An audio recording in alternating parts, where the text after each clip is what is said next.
ಓಂ ಶ್ರೀ ಕಲ್ಯಾಣಾದ್ಭುತಗಾತ್ರಾಯ ಕಾಮಿತಾರ್ಥಪ್ರದಾಯಿನಿ ಶ್ರೀಮದ್ವೆಂಕಟನಾಥಾಯ ಶ್ರೀನಿವಾಸಾಯ ಮಂಗಳಂ.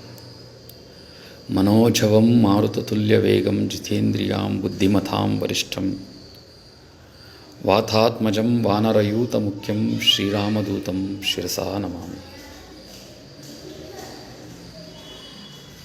ತ್ವಮೇವ ಮಾತಾ ಚ ಪಿತಾ ತ್ವಮೇವ ಬಂಧುಶ್ಚ ಸಖಾ ತ್ವಮೇವ ತ್ವಮೇವ ವಿದ್ಯಾ ದ್ರವಿಣಂ ತ್ವಮೇವ ತ್ವಮೇವ ಸರ್ವಂ ಮಮ ದೇವ ದೇವ. ನಿನ್ನೆಯ ದಿನ ತಾಯಿಯ ಬಗ್ಗೆ ಮಾತೃದೇವೋಭವ ಪಿತೃದೇವೋಭವ ಈ ರೀತಿಯಾಗಿ ದೇವತಾ ಸ್ವರೂಪವನ್ನು ಯಾವ್ಯಾವ ರೀತಿಯಲ್ಲಿ ನಾವು ನೋಡಬಹುದು ಅಂತಕ್ಕಂಥದ್ದನ್ನು ಹೇಳ್ತಾ, ಈಗ ಅದಕ್ಕೆ ಸಂಬಂಧಪಟ್ಟಂತೆ ಇನ್ನೊಂದು ಸ್ತೋತ್ರ ಇಲ್ಲಿದೆ. ನನಗೆ ತಿರುಪತಿಗೆ ಹೋದಾಗ ಒಬ್ಬ ಬಹಳಷ್ಟು ವಯಸ್ಸಾಗಿರ್ತಕ್ಕಂಥ ಒಂದು ದಂಪತಿ ನನಗೆ ಇದನ್ನು ಹೇಳಿದ್ರು. ಇದು ಒಂದು ಮಂತ್ರ ಅಪ್ಪ, ನೀನು ಇದನ್ನು ಹೇಳ್ಕೊಳ್ತಾ ಇರಬೇಕು ಅಂತ ಹೇಳಿ ಒಂದು ಉಪದೇಶದ ರೀತಿಯಲ್ಲಿ ನನಗೆ ಈ ಒಂದು ಸ್ತೋತ್ರವೋ ಇದು ಜಪವೋ ಮಂತ್ರವೋ ನನಗೆ ಹೇಳಿದ್ರಿ. ಇದನ್ನು ಒಂದಷ್ಟು ಬಾರಿ ಹೇಳ್ತಾ ಬಂದೆ ನಾನು. ತ್ವಮೇವ ಮಾತಾ ಚ ಪಿತಾ ತ್ವಮೇವ ಬಂಧುಶ್ಚ ಸಖಾ ತ್ವಮೇವ ವಿದ್ಯಾ ದ್ರವಿಣಂ ತ್ವಮೇವ ಸರ್ವಂ ಮಮ ದೇವ ದೇವ. ತಾಯಿ ಮೊದಲು, ತ್ವಮೇವ ಮಾತಾ, ನಂತರದಲ್ಲಿ ಪಿತಾ ತಂದೆ, ತ್ವಮೇವ ಬಂಧುಶ್ಚ. ನಿನ್ನೆ ಅದನ್ನೇ ಹೇಳ್ತಾ ಇದ್ದೆ ನಾನು. ಮತ್ತೆ ಬಂಧುಗಳು, ಸ್ನೇಹಿತರು, ಸಂಬಂಧಿಕರು, ಸಖ ಗೆಳೆಯರು, ವಿದ್ಯೆ, ಆ ನಂತರದಲ್ಲಿ ವಿದ್ಯೆಯನ್ನು ದೇವತಾ ರೂಪದಲ್ಲಿ ನೋಡು. ತ್ವಮೇವ ಬಂಧುಶ್ಚ ಸಖ ತ್ವಮೇವ ವಿದ್ಯಾ ದ್ರವಿಣಂ. ಆ ವಿದ್ಯೆಯನ್ನು ಸರಾಗವಾಗಿ ಅಭ್ಯಾಸಪೂರಿತವಾಗಿ ಮಾಡ್ತಕ್ಕಂತಹ ವಿದ್ಯೆ. ಆ ವಿದ್ಯೆಯನ್ನು ಮಮ ದೇವ ದೇವ. ಮಮ ಅಂದರೆ ಅದೇ ಸ್ವತಃ ದೇವತಾ ಸ್ವರೂಪ. ಆ ರೀತಿಯಾಗಿ ನಾವು ಎಲ್ಲವನ್ನ ದೇವತಾ ಸ್ವರೂಪದಲ್ಲಿ ನೋಡಬೇಕು. ನೋಡಿ ಈ ರೀತಿಯಾಗಿ ಹೇಳಿರ್ತಕ್ಕಂಥದ್ದು ಅಂತ ನಾನು ಅಂದ್ಕೊಂಡಿದ್ದೇನೆ. ಹಾಗೆ ಒಂದು ತಿಂಗಳ ಹಿಂದೆ ಅನಿಸ್ತದೆ, ಒಂದು ಮಾಸದ ಹಿಂದೆ ನನ್ನ ಮಗಳು ನನಗೊಂದು ಹಾಡು ಹೇಳಿಸ್ಕೊಡಪ್ಪ. ನನಗೆ ಆ ಹಾಡಿನ ಆ ಪಲ್ಲವಿ ಚರಣ ತಿಳಿದಿಲ್ಲ, ಆದರೂ ಒಂದು ಪ್ರಯತ್ನ ಮಾಡೋಣ ಅಂಥೇಳಿ ಭಕ್ತಿ ಸುಧಾ ಅನ್ನೋ ಒಂದು ಬುಕ್ಕು ನನ್ನ ಕಣ್ಣಿಗೆ ಕಾಣಿಸ್ತು. ಕೂಡಿಸ್ಕೊಂಡು ತೆಗೆದ್ರೆ ಯಾವಾಗೋ ಚಿಕ್ಕನ್ನಲ್ಲಿ ಯಾವಾಗೋ ಕೇಳಿದ ಹಾಡು ಅನಿಸ್ತದೆ. ಅದರಲ್ಲಿ ಈ ರಾಮನ ಭಜನೆಯಲ್ಲಿ ಇರ್ತಕ್ಕಂಥದ್ದಿದು. ರಾಮನ ಭಜನೆಯಲ್ಲಿ ಇರ್ತಕ್ಕಂಥದ್ದು. ಅದರಲ್ಲಿ ಒಂದು ಶ್ಲೋಕ ಬರ್ತದೆ, ಒಂದು ಹಾಡು ಬರೆದಿದ್ದಾರೆ. ಅದು ಯಾವ ರೀತಿ ಬರೆದಿದ್ದಾರೆ ಅಂತಂದರೆ, ಕಾಗದ ಬಂದಿದೆ ಅಂತ ಹೇಳ್ತಕ್ಕಂಥ ಒಂದು ಅದ್ಭುತವಾಗಿ ಬರೆದಿರ್ತಕ್ಕಂಥ ಒಂದು ರಚನೆ. ಅದು ಭಕ್ತಿ ಸುಧಾದಲ್ಲಿ ನಾನು ಓದಿರ್ತಕ್ಕಂಥದ್ದು. ಅದು ಬಹಳ ಚೆನ್ನಾಗಿದೆ, ಅದು ಬಹಳ ಅರ್ಥಪೂರ್ಣವಾಗಿದೆ. ಅದನ್ನು ಹೇಳಿದ್ದು ಸಣ್ಣ ಸಣ್ಣ ವಿಚಾರಗಳು, ಸಣ್ಣ ಸಣ್ಣ ಹಾಡುಗಳು, ಪದ್ಯಗಳು, ಕವನಗಳು ಎಷ್ಟು ಅದ್ಭುತವಾಗಿದೆ ಅಂದರೆ, ಕಾಗದ ಬಂದಿದೆ ನಮ್ಮ ಕವಲರಾವನದು. ಈ ಕಾಗದವನ್ನು ಓದಿಕೊಂಡು ಕಾಲ ಕಳೆಯಿರೋ,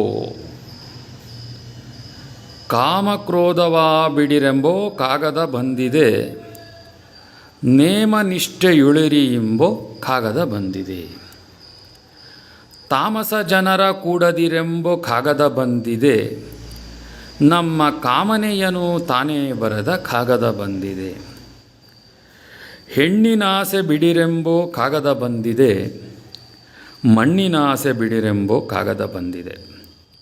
ಹೊನ್ನಿನಾಸೆ ಬಿಡಿರೆಂಬೋ ಕಾಗದ ಬಂದಿದೆ, ನಮ್ಮ ಕಾಮನೆಯನು ತಾನೇ ಬರೆದ ಕಾಗದ ಬಂದಿದೆ. ಗೆಜ್ಜೆ ಕಾಲ ಕಟ್ಟಿರೆಂಬೋ ಕಾಗದ ಬಂದಿದೆ, ಹೆಜ್ಜೆ ಹೆಜ್ಜೆಗೂ ಹರಿಯನಿರೆಂಬೋ ಕಾಗದ ಬಂದಿದೆ.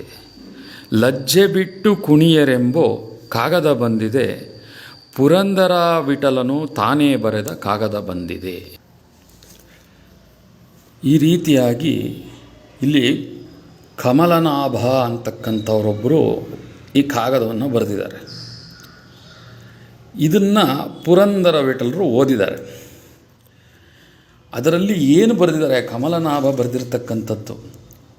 ಕಮಲನಾಭ ಅಂತಕ್ಕಂಥವರು ಒಬ್ಬ ಯಾರೋ ಗುರುಗಳು, ದೇವತಾ ಮನುಷ್ಯರು, ದೇವತಾ ಸ್ವರೂಪ ಇರ್ತಕ್ಕಂಥವ್ರು, ಅವರಿಗೆ ಜ್ಞಾನವನ್ನು ಕೊಟ್ಟವರು ಅಂತ ಕಾಣ್ತದೆ.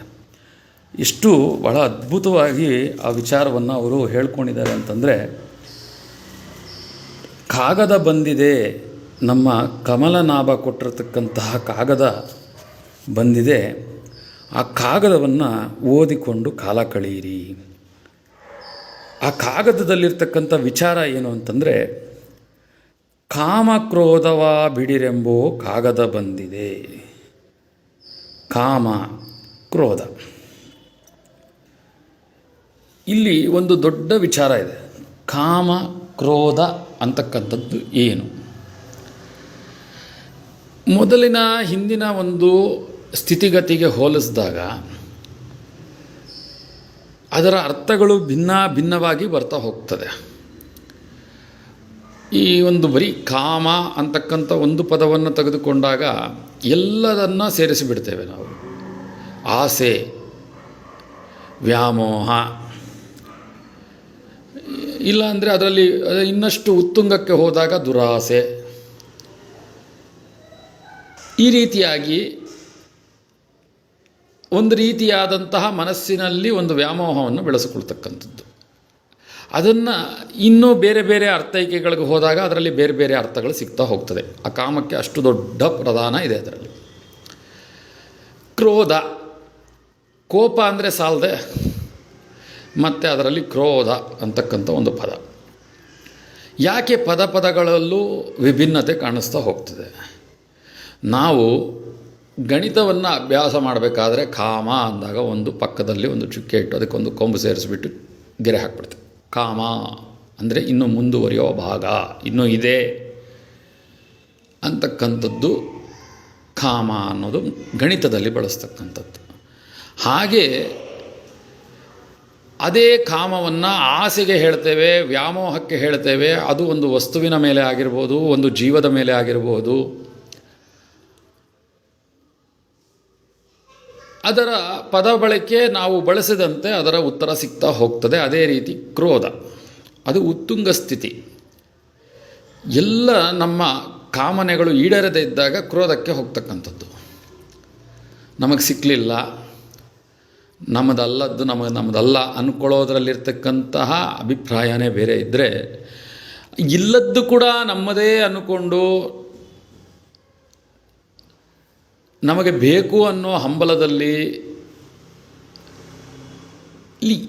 ನಮ್ಮದನ್ನು ನಾವು ಕಳ್ಕೊಳ್ಳೋದಕ್ಕೂ ಸಿದ್ಧ ಇರಲ್ವಲ್ಲ. ಹಾಗಿದ್ದಾಗ ಇದರಲ್ಲಿ ಬಹಳಷ್ಟು ವಿಶೇಷತೆ ಇದೆ ನೋಡಿ. ಆಸೆ ಪಡಬಾರ್ದು ನಿಜ, ಹಾಗೆ ಅಂತ ನಮ್ಮದನ್ನು ನಾವು ಕಳ್ಕೊಂಡು ಬದುಕ್ತಕ್ಕಂಥದ್ದು ಎಷ್ಟರ ಮಟ್ಟಿಗೆ ಸರಿಯಾಗ್ತದೆ?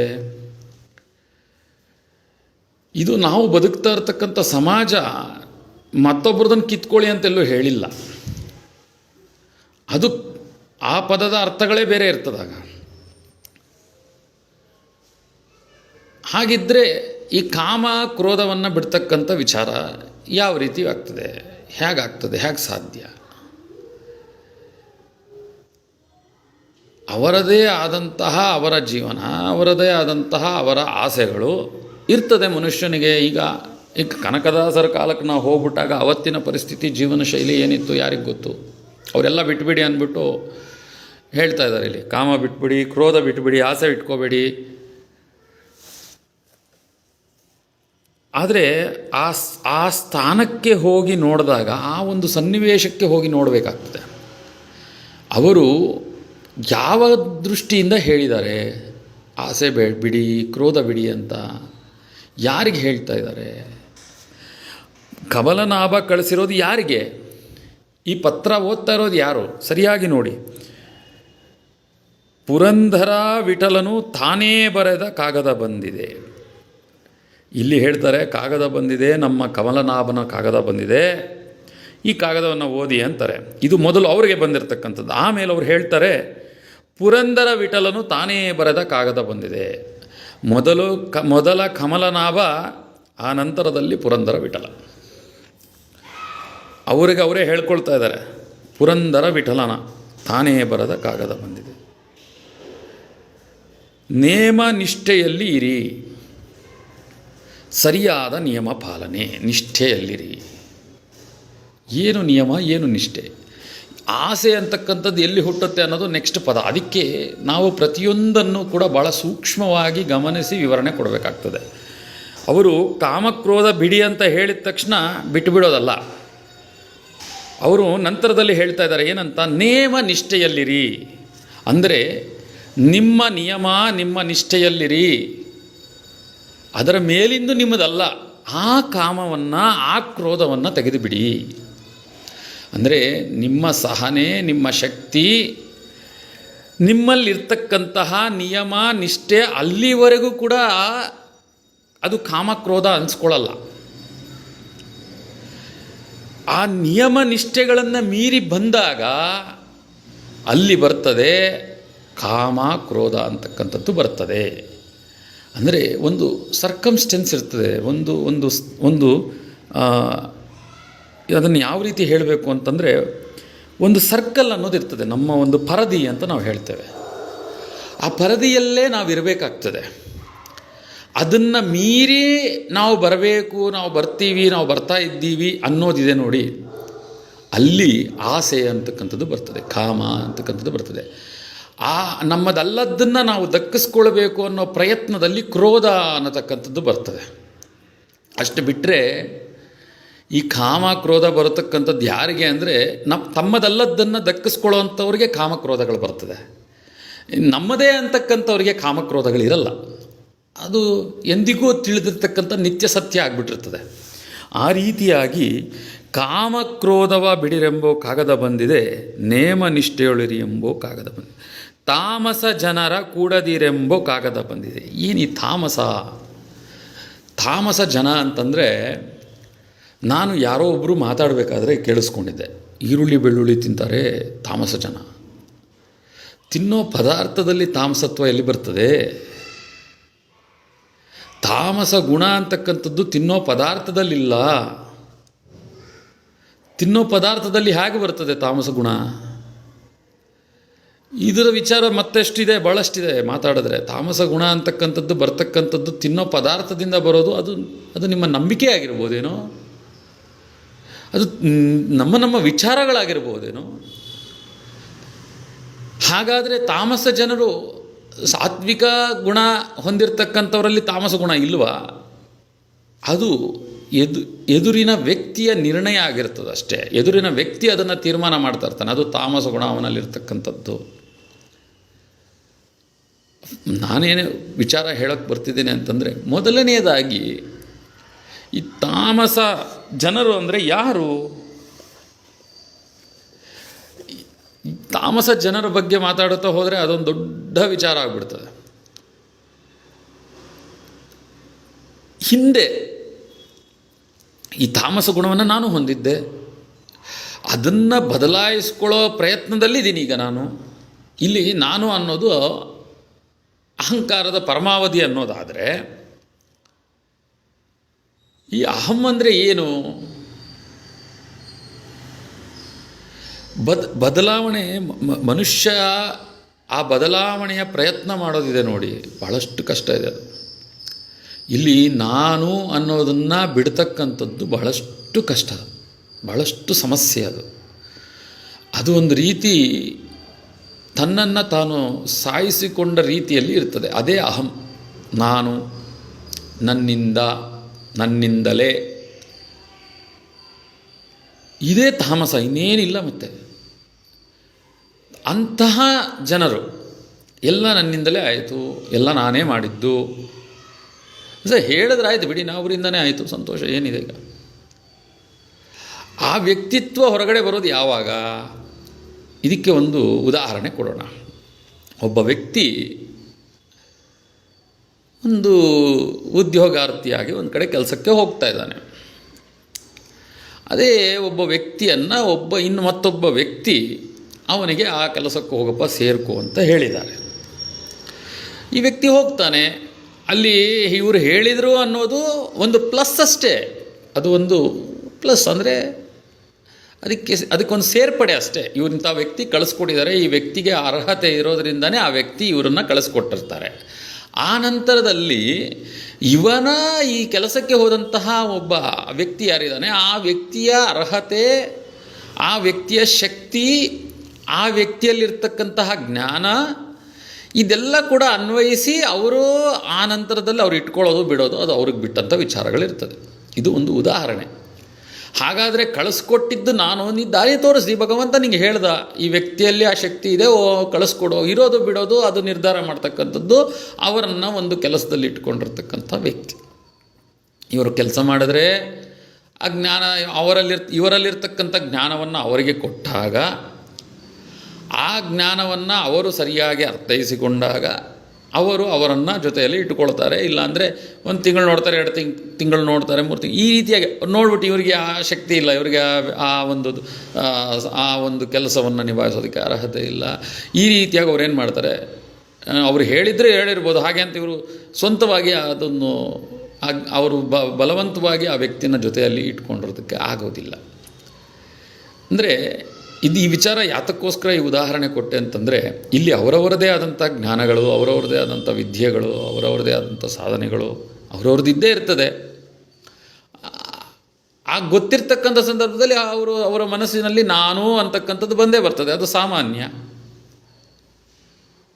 ಅದನ್ನು ಹೇಗೆ ತಾನೇ ನಾವು ಅಹಂ ಅಂತಕ್ಕಂತಹ ಪದವನ್ನು ಬಳಸೋಕ್ಕೆ ಸಾಧ್ಯ ಆಗ್ತದೆ ಅಂತ. ಇವರು ಕಳಿಸಿದ್ದಕ್ಕೆ ಅವರಲ್ಲಿ ಆ ಒಂದು ಶಕ್ತಿ ಇದ್ದಿದ್ದಕ್ಕೆ ಅವರ ಆ ಸ್ಥಾನವನ್ನು ಉಳಿಸ್ಕೊಳ್ಳೋದಕ್ಕೆ ಸಾಧ್ಯ ಆಯಿತು. ಇಲ್ಲಾಂದರೆ ಅವ್ರ ಕೈಲಿ ಹೇಗಾಗ್ತದೆ?